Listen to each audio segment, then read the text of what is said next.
There are many traditions that the United States loves to see, but three of them do involve sports: baseball on the 4th of July, football on Thanksgiving, and an obscure one, basketball on Christmas Day. Why? Well, it's because the NBA has popularized that sport, and well, the NFL and MLB are the kings of those holidays, Thanksgiving and the 4th of July, respectively. But let me tell you about the history, a brief history of the NFL and the NBA on their respective holidays. Of course, the very first games, a lot of people believe, or actually 1876, Yale and Princeton began an annual tradition of playing each other on Thanksgiving Day. And of course, the University of Michigan started playing Thanksgiving games from 1895 to 1905, playing in 19 games. I don't know what the record was, but, you know, some areas, most commonly in New England, high school teams play on Thanksgiving, usually to wrap up the regular season. And yes, I'm reading this off of Wikipedia because, you know why? Why not, right? Of course, there are teams that usually play at night, but the very, very, very first game, according to some people, in an urban legend, it states that the Chicago Tigers, which I believe became another team, and the Decatur Stallies challenged each other to a Thanksgiving duel in Chicago in the league's inaugural season, with the loser being relegated. And of course, the Stallies must have won because, the Tigers lost the game. And then it says here, the claims of it being a duel are unsubstantiated. Can't talk for shit right now. Nevertheless, the Tigers, after a 27 win over the non-league Thorn Tornadoes the next week, never played football again. And what's even worse, the Stallies moved to Chicago, and they're now the Bears, which is crazy, isn't it? Of course, there's also been a home team and a bit of a controversy. Dallas and Detroit, of course, two big teams, have always hosted an afternoon game. Of course, Lamar Hunt, who was the former owner of the Chiefs, he's basically lobbied every year to have a third team, particularly the current Super Bowl defending champion Chiefs, host a game on Thanksgiving. When the NFL decided, all right, 2006, you guys can go on. So basically, the first set of games, all three are. I'm just looking at the history here. The first games were played by the following teams in 1920. Canton Bulldogs faced the Akron Pros. The Decatur Stallies played the Chicago Tigers. The Detroit Heralds played the Dayton Triangles. The Columbus Panhandles played the Uriah Athletics. The Hammond Pros played the Chicago Boosters. And All Tonawanda played the Rochester Jeffersons in the inaugural slate of games on November 25th, 1920, which would be a century ago come next week. Actually, come this Wednesday. Because that'll be the 100th anniversary. And, isn't that crazy? Just how time flies by. Let me see when November 25th, 1920 was. Oh, wait, it's a Thanksgiving. Okay. And then the last game from 1920 and 1940, before the suspension due to World War II, the Philadelphia Eagles beat the Pittsburgh Steelers 7-0. The following year, the Thanksgiving games started. Well, actually, the NFL resumed the games with the Cleveland Rams defeating the Detroit Lions 28-21. Now, there are some weird names in here, such as the New York Yankees, the Boston Yanks, the Brooklyn Dodgers. And then you got the Chicago Cardinals, the Pottsville Maroons, which you might have heard from that famous controversy. The Frankfurt Yellow Jackets, the New York Yankees, the Cleveland Bulldogs. Just note that these were teams that barely started in the league. And of course, as many people know, the NFL has been very, very vocal about and very, very happy to allow people to talk about these sorts of games in public. And of course, the NFL from 1945 to 1959 played games, and the very first game to play on Dumont television, I believe, the NFL on Dumont, featured the Detroit Lions defeating the Green Bay Packers 34-15 on November 26, 1953, and they played at Briggs Stadium, which was later known as Tiger Stadium. And then from 1960 to 1969, the AFL, the American Football League, also played their games. So in that inaugural season, the Detroit Lions once again defeated the Green Bay Packers 23-10, while the New York Titans defeated the Dallas Texans 41-35. The notable thing about those games, the Lions-Packers game was on CBS, while the Titans-Texans game was on ABC. Then in 1966, the Cowboys began life, and, well, they played their first game, beating the Cleveland Browns 26-14. Sound familiar? And of course, the 1963 edition was a little bit darkened, as I would say, because I think we all know what happened there if you live here in America. The last slate of games from the NFL and the AFL were 4 amazing games, all with teams that you probably know. On November 27th, 1969, nice, the Minnesota Vikings blanked the Detroit Lions 27-0, while the San Francisco 49ers and the Dallas Cowboys played to a 24-24 draw.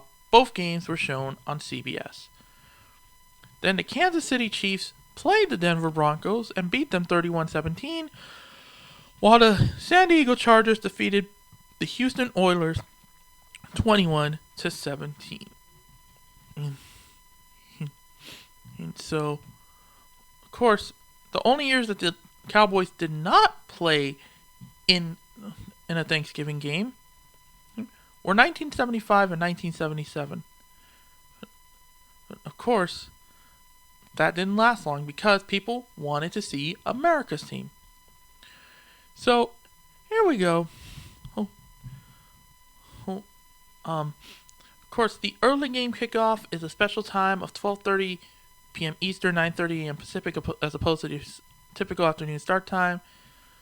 Of course, it allows it to go earlier so that they can prevent overlapping the game. Of course, you know what I mean. So the first set of games under the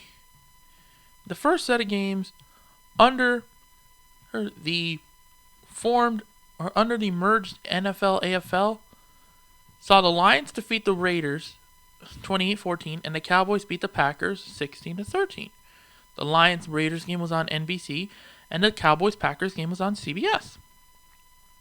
And then the first time that there was an overtime game was on November 27, 1980, when the Chicago Bears defeated the Detroit Lions 23-17, which was a much more exciting game than the 1980 matchup between the Dallas Cowboys and the Seattle Seahawks, when the Cowboys just obliterated the Seahawks 51-7. And that, my friends, was basically the year where if you watched the Bears-Lions game, you would say that was a great game. And if somebody asked you the next day, hey, what about the Cowboys game? Did you see that? You'd be like, the what? No, I didn't see that shit. Yeah, I didn't see that shit. I watched the Bears-Lions game. I went to overtime. Oh, okay. The next game to go in overtime saw the Vikings defeat the Cowboys 44-38 only 7 years later. But the Chiefs once again defeated the Lions 27-20. Chiefs-Lions was on NBC. Vikings-Cowboys, CBS. And of course, 1998, Lions beat the Steelers 19-16 on a controversial coin flip where the Vikings beat the Cowboys 46-36. And of course, the 1993 game between the Dolphins and Cowboys. Well, Leon Lett, he did it again, folks. And actually, 1994 was also the first time. Well, 1994 was the first time that Fox entered the fray. And of course, the third game was introduced in 2006. So what was the very last time? When was the very last year that the NFL had two games? November 24th, 2005, when the Atlanta Falcons crushed the Detroit Lions 27-7, and the Denver Broncos defeated the Dallas Cowboys in overtime, 24-21. The Falcons-Lions game was on Fox, while the Broncos-Cowboys was on CBS. And of course, every year since 2006, there's been a third game in prime time, basically when people are kind of coming down from their turkey high, even though this year's going to be a little bit different. And so I do apologize for the squeaky table. But in 2010, the Saints entered their first Thanksgiving game, beating the Cowboys 30-27, while the Patriots crushed the Lions 45-24, and the Bengals lost to the Jets 26-10. And then, of course, next year you had the Ravens defeat the 49ers 16-6 in the Harbaugh Bowl. The Texans' first Thanksgiving game, 34-31, which was a controversial touchdown. Of course, it should have been taken away, except the NFL loves to screw over the Lions. And then, of course, November 22nd, 2012, the infamous butt fumble. The Panthers played their first Thanksgiving game on November 26, 2015, defeating the Cowboys 33-14. And then the Chargers played in their first game on November 23rd, 2017 as the LA Chargers, crushing the Cowboys 28-6. And pretty much that about settles it. But what about this year? So we've got 3 games. The Texans face off against the Lions in that for meeting up for the first time, I believe, since the infamous He Was Down game in 2012. The Washington football team faces off against the Dallas Cowboys for the first time in 2 years, and the Ravens face off against the Steelers. Excuse me, I need some water. My throat is dry. Of course, here's how each game is going to be. The Lions game will be on CBS, the Cowboys game will be on Fox, and the Steelers game will be on NBC. Of course, when talking about these sorts of games, you have to talk about one of the most infamous moments in NFL history. The butt fumble. Yes, that's right. The butt fumble. So, of course, this is how the butt fumble occurred. Jets were in an I formation, and of course, Sanchez was calling a play. I'm talking Mark Sanchez of USC. Of course, Lex Hilliard and fullback Lex Hilliard and halfback Sean Green. Sanchez called the play, the design handoff to Hilliard.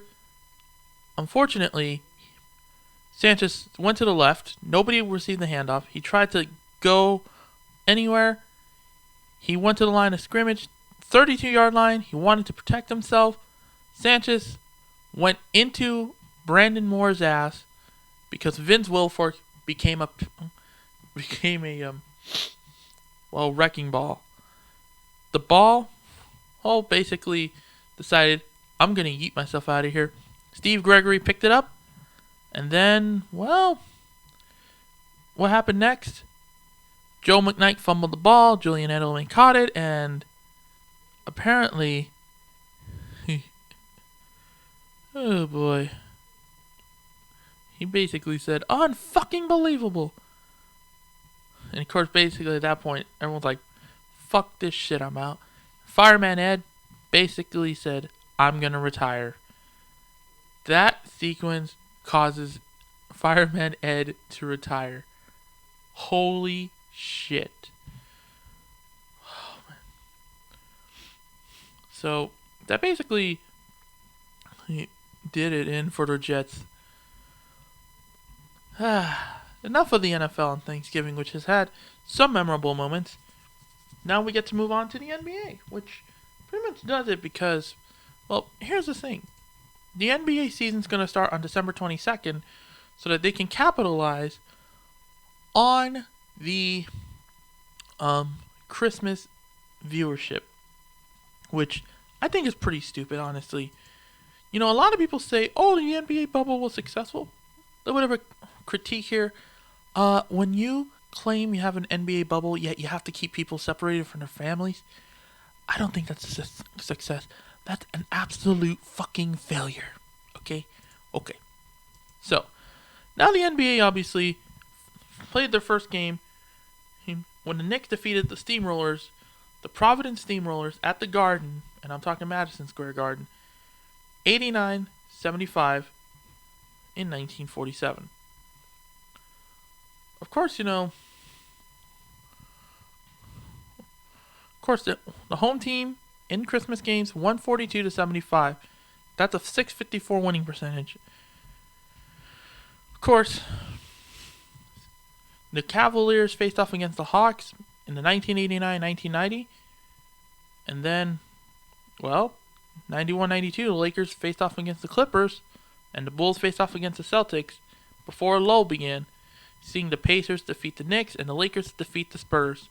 And every year since 2016-17, there's always been a Christmas game, even though there have been some. So what's going to happen this year for Christmas? Are they just going to put the marquee teams? Yeah, most likely they're going to put marquee teams for people to just say, oh, I want to watch that.